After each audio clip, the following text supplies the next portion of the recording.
Hey guys, Jafo here with, I guess, a first look at Forbidden Fortress. Some of you guys have been asking to see what all of the cards are in the box set. So I thought I'd start first here with so you guys can see what we all have. So you've got your side bags. Those are all your reference cards. You've got trait cards for your Harigano and for the living statue. Some world cards, your loot cards. This very large deck, as you guys can see, is all the information for the sorceress. This is all of her starting abilities, as well as all of her starting spells of the 4 elemental colors. Next to that, we have all 4 of the threat decks. We have the encounters, the maps. There's the traveling monks starting cards, as well as the assassins, including her different ninja clans. Now, I'm going to go through some of these cards for you guys in a bit. I just wanted to show you what all the basic decks are. Here's your personal items, your gear, the Forbidden Fortress artifacts, darkness, scavenge, growing dread. There's the samurai warrior, along with all of his samurai battle tactics. You have your otherworld threat cards for the belly of the beast. Those artifacts that belong there, as well as the encounters. The new passage encounters that happen when you happen to have a passage in the belly of the beast. And then, of course, your starting gear cards. So we'll just take a look at some of this stuff. I'm not sure 100% what you guys all wanted to see. I also don't know how much I'm allowed to get away with before YouTube and Flying Frog get upset that I'm literally showing you everything. So we have our starting light source, the lantern, the starting samurai armor, his warrior's katana, and his helmet, the ninjato and shurikens and pair of sais for the assassin, the Roku demon bag for the sorceress, and the sacred bell and monk staff for the monk. So those are the starting gear cards. Let's get all the boring stuff out of the way here. The personal items. So we have a lotus flower, +1 agility, once per adventure, fully heal your health. That's pretty good. Battle gloves that give you +1 cunning. Initiative from a worn ribbon. Tarnished coin, once per adventure, fully heal your sanity and recover grit. The lucky sash.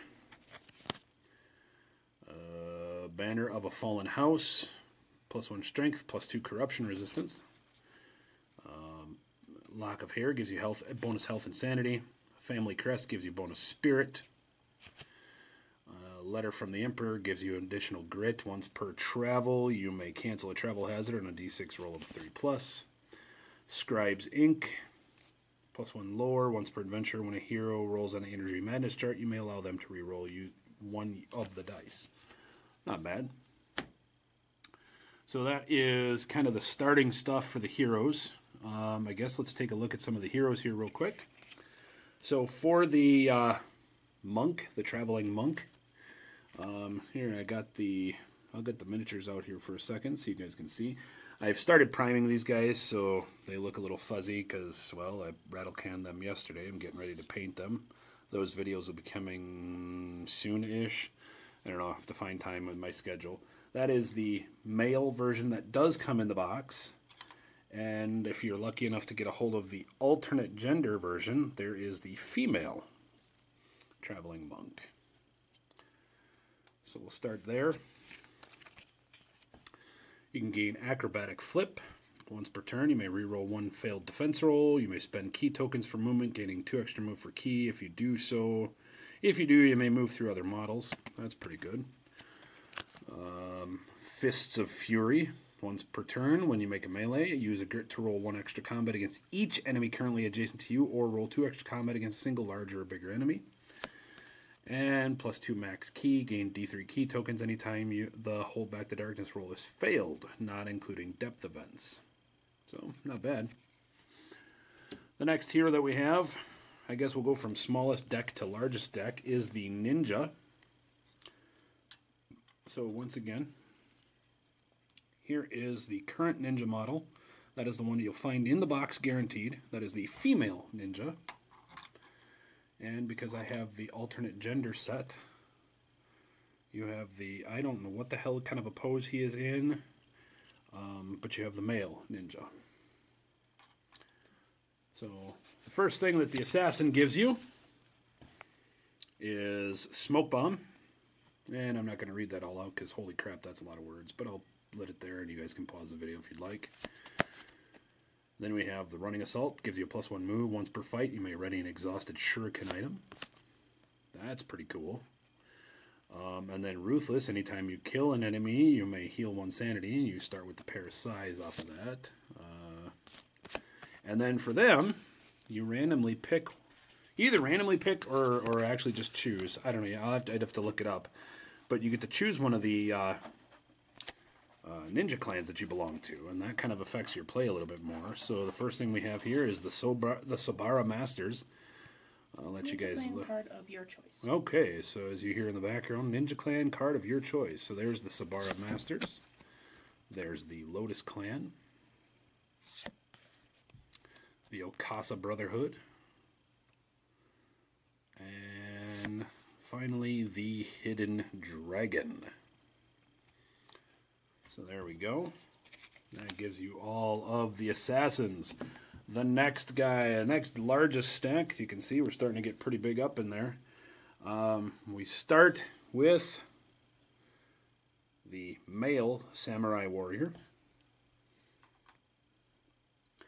And the pain in the ass to put together female samurai warrior. So we'll start with their abilities. Wall of Steel, once per turn, you may reroll all of your failed armor rolls, just rolled. +2 max fury, whenever you take 1 or more wounds from an enemy, gain 1 fury. And finally, Rising Sun. Look at all that crap to read. Oh, that's a lot of stuff. Then we've got the Samurai Battle Tactics. That comes next. And this one, I believe, you shuffle up. You draw 2, pick 1. Draw 3, pick 2. Okay, I'm being told, because I believe she played that in our demo. Yep. So you have the Fury cost. Let's consider that essentially a mana point system. With Fury, you gain it as you do damage, take damage, that kind of things, based upon all of the stuff that you have. But you spend mana.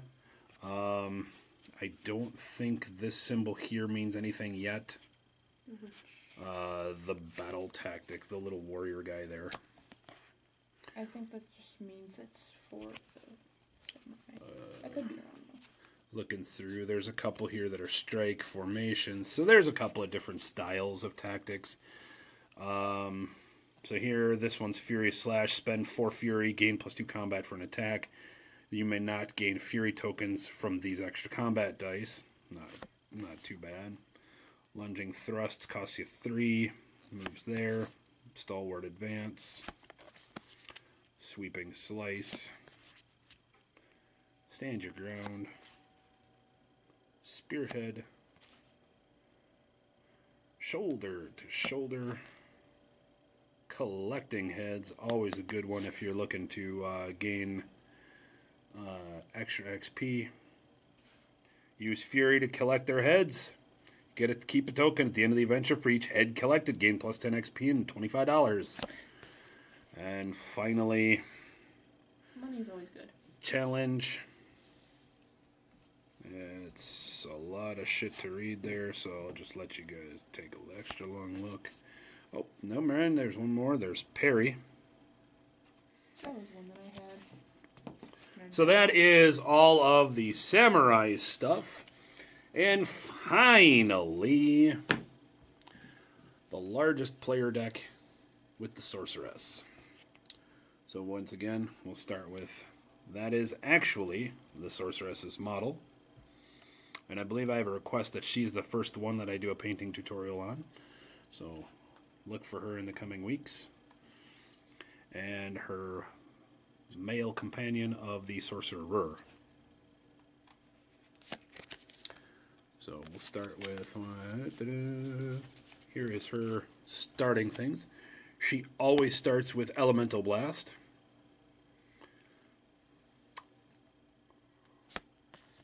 Then she can gain Arcane Protection.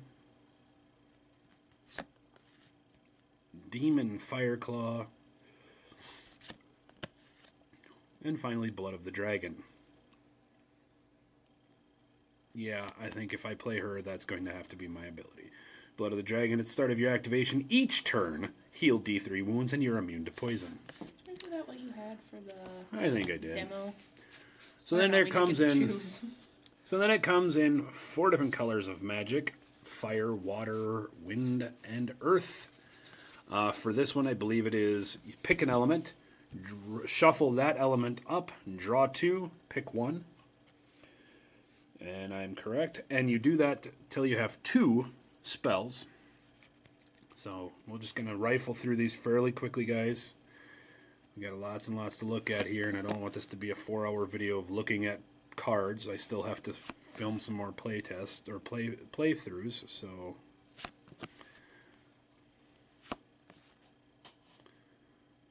one thing to note, so here's your casting cost. You roll 2 dice, and that's what it costs to make a spell go off.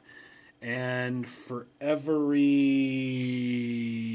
something, let me find one of those. It is, there it is. So here's how you actually cast a spell. You spend the mana tokens equal to the cost of that spell. Roll 2 dice for the casting roll. You may spend additional mana to roll 1 additional dice for each. After all are rolled, use the highest 2. If doubles are rolled on any of the dice for a dangerous spell, you take a corruption hit. Each spell can only be cast once per turn. So when you cast Frenzy, and in fact, I think it's a good portion. No, actually, only about half of the spells here. But when you cast about half of these spells, so you roll an 8+ to cast it. If you roll doubles, you take a corruption hit for casting that. So Frenzy looks like it only gives you 20 XP the first time you cast it. Detonate gives you bonus for the first time you cast it during the fight. Burning Storm, the spell may only be cast once per adventure. And there you go. Melt is the only one. Do not gain XP from models wounded, killed with this spell. Whoa. Oh, that is a pretty powerful spell, though. Choose a model within range. The target model takes X wounds, ignoring defense and armor, where X is equal to the target's defense value. If the target has armor, it takes 3 extra wounds. And then you gain 25 for casting the spell. So Don't there do it is... against the samurai. The samurai comes with armor. So we'll go into the counter to that, which would be water. So here's kind of your defensive. And I did learn you really should spread your elemental focus. You shouldn't be focused into just one color, because you'll start missing out things like, well, water shield. 4+ against, cover 4+ against all attacks. If I remember correctly, the water's like your healing. Healing and defensive magic, yep. So water burst, tsunami, flowing river, cleanse, drown. That's the one that's like... So there's your counter to fire. Your mage is kind of demented. Just a little bit. I don't know what you're talking about. So here's the wind. We get lightning strike, thunder, typhoon, shifting form, winds of wisdom, heavenly flight. And finally, the counter to wind would be earth. We have tangling vines. I'll hold that one for a little bit longer so you can pause and read. Earthquake, stone shield, lotus blossom. Definitely a good one there. Choose a hero, including yourself, to immediately heal D3 wounds or D3 sanity damage. Yeah, Of course, it's a dangerous spell to cast. Resist. And here's a pretty cool wooden blade. You make a wooden blade appear in front of your hands, and you start beating the crap out of things. So there's all the spells. So when you get surrounded by Tengu. Yep, there's all the spells you got, guys. So that is all of the player decks. I don't know what you guys all want to see. So we'll go kind of here so you guys can see kind of what the basic attacks are going to be at low level. So what you're going to see a lot in our playthrough, because we're probably going to just do two heroes.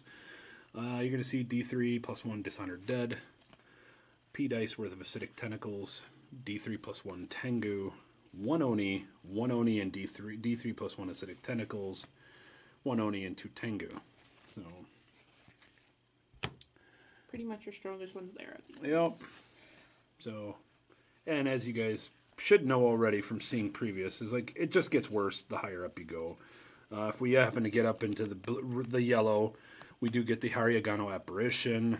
But I believe it's without any of the special. So the Haryagano is -1 combat and only has base health. It does not gain her extra health per tier and do not draw a trait card. And of course the worst one is draw 2 low threat cards. I don't know if that's the worst one or not. So on that note, we'll actually show you guys here. With the Haryagano, you get to draw a trait card for her. This version, she's the standard. She could be the Yuki-Onna, which gives her different abilities. She's the frosted version.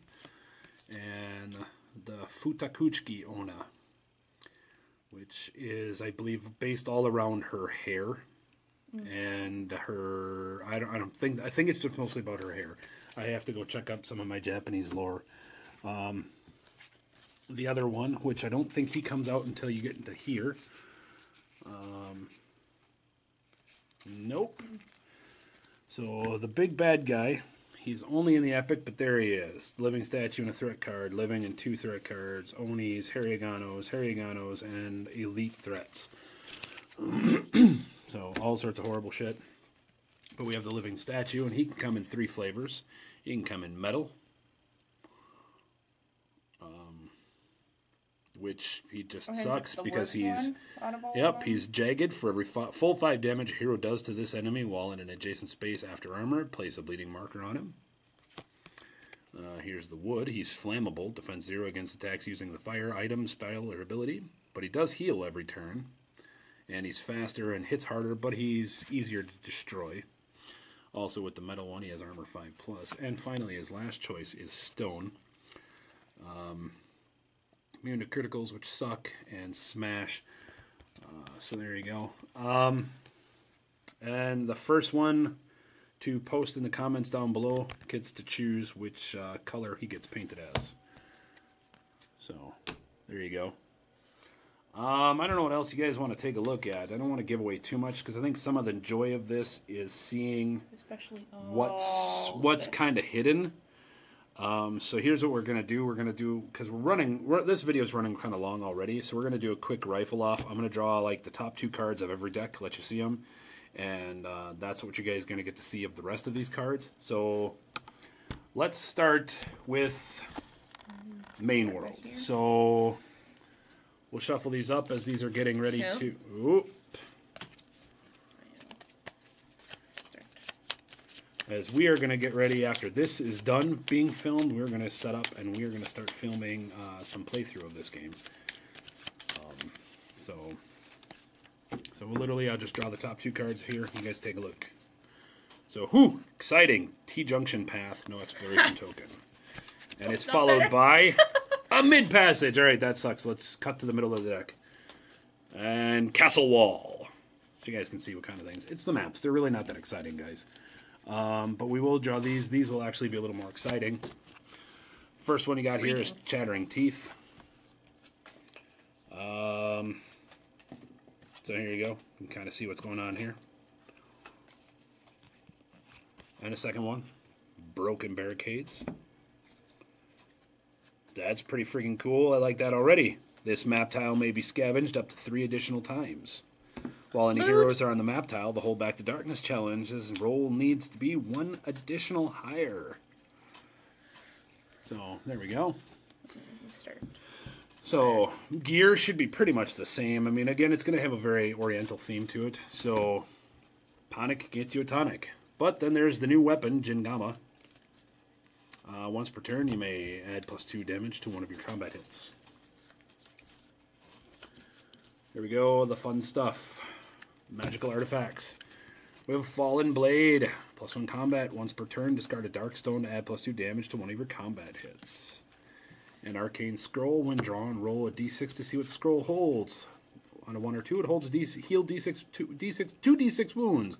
On a 3 to 6, Draw a random elemental magic spell to be contained here. The element deck drawn from is based on the roll 3, 4, 5, and 6. Earth, wind, water, fire in that order. Discard this to use the ability to automatically cast the spell for free. That's pretty cool. So other people can see your sorceress spells. Darkness cards, we'll just draw the top card. Show you what's that. You've been surrounded until the darkness marker crosses into the next stage of the depth track. Hold back the darkness roll needs to be 1 higher. That sucks. Seems like there's especially a lot if you of find that at the end. Scavenge should be pretty much the same as their other deck. I bet you I can go through this real quick. Useful discovery, draw gear, nothing here, nothing here. Hideous discovery. So here's one thing I do like on this one that you guys do need to be aware of is they've kind of fixed some of the issues. Instead of just being like take D6 hits and each one does 1, they kind of averaged it out. Now you automatically take 3 hits, but every one that you fail causes 2 sanity damage instead of 1. So draw a darkness card, gain a couple of bucks, growing dread, and the something shiny. So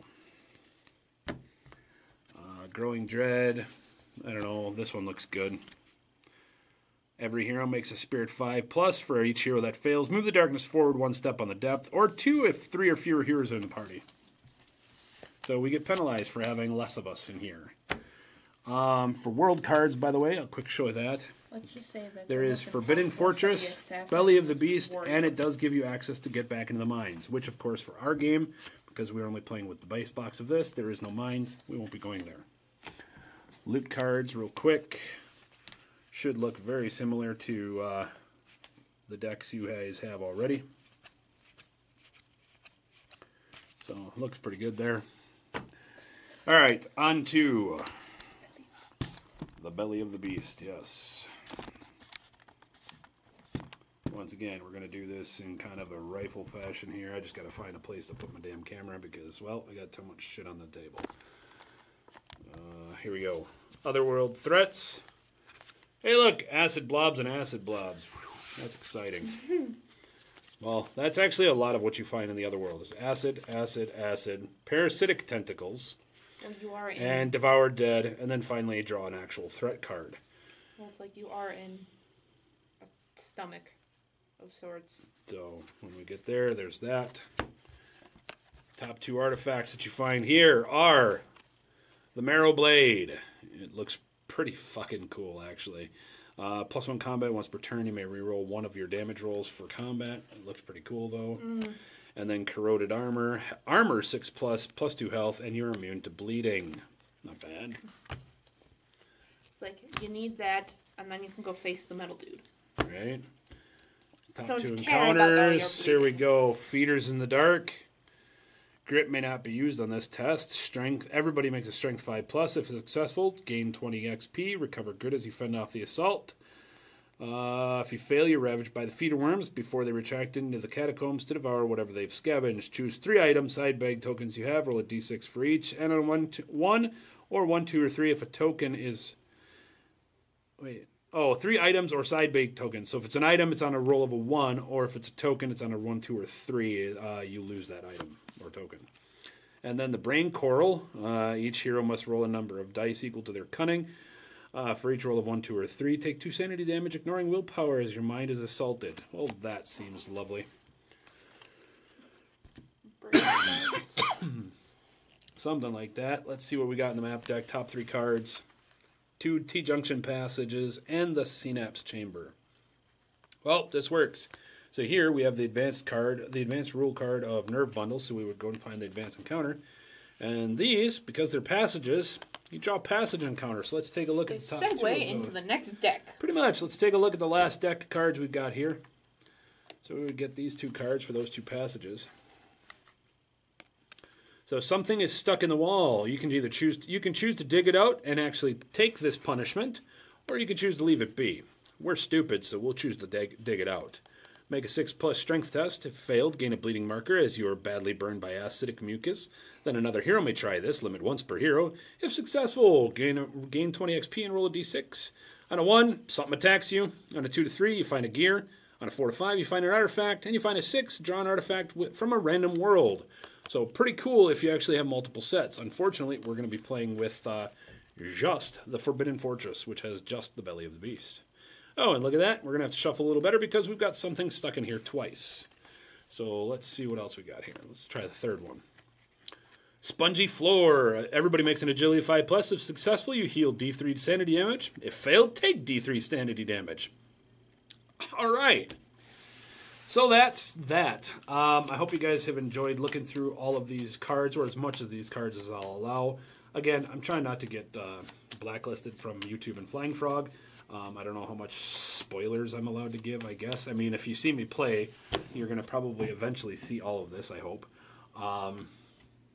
But this is a majority of the decks, as you can see, as I pan back. There is a ton of cards in this game, as there is in every version of Shadows of Brimstone. And remember, this is only the base box compared to what we're playing Correct. with the actual.